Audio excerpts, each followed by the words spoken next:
What is up, guys? Chris here again, commentating for Sports Feature TV on a night in which I've managed to watch two games. Now you're asking how I've done this.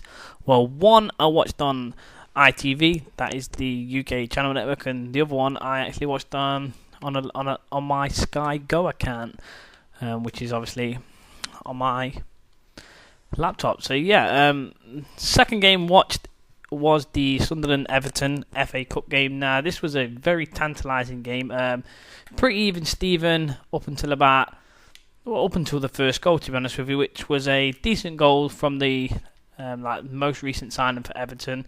I'm not sure what nationality it is, to be honest with you. Jelavic, that's it. Yeah, Jelavic managed to get the first goal in. After that, it was pretty much tit for tat, pretty much a stalemate game. Well, pretty much a English FA Cup game, to be honest with you. Second half, Sunderland came out, started pretty decent, but then became kind of sloppy in the last 30 minutes. First goal in the second half, the only goal in the second half that they gave away, Fellaini managed to, Sunderland were trying to play the ball out from the back.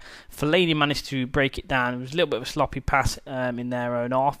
He managed to break it down and he drew two defenders in towards him, played a nice little ball between two defenders for Jelavic again, who slid the ball past Mignolet, but it wasn't even going on target. It's a pretty poor finish, to be honest with you, but it hit Sunderland centre back, I think he is, maybe right back, Vaughan, who put the ball into his own net to make it 2-0, and then pretty much like straight from the kickoff, Sunderland were trying to pass the ball again. It was like 2 or 3 minutes later, so it wasn't too far.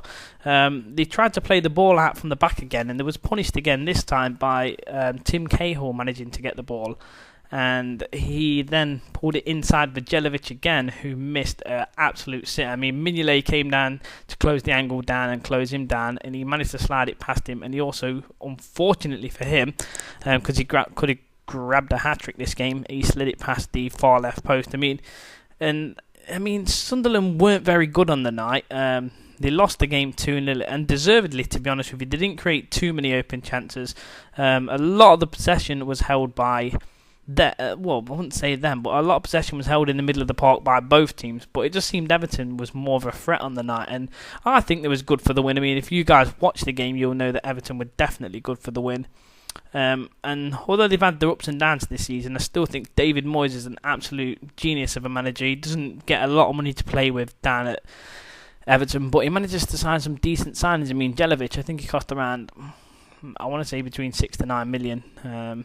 May have even cost a little bit less than that. I'm not up to date on the Everton transfers. Neither are most people, to be honest with you, because they're not really in the papers. But yeah, and he looks like a very good player, as does Pogrebniovic. I can't remember the Fulham striker. You'll correct me in the comment section below, guys. But yeah, as ever, I've been Chris, and if you guys like this commentary, please leave a comment on what you thought of the game, and also please leave me a little like if you want to. And yeah, cheers, guys. I'll probably be back tomorrow with more Champions League updates. Cheers, guys. Bye.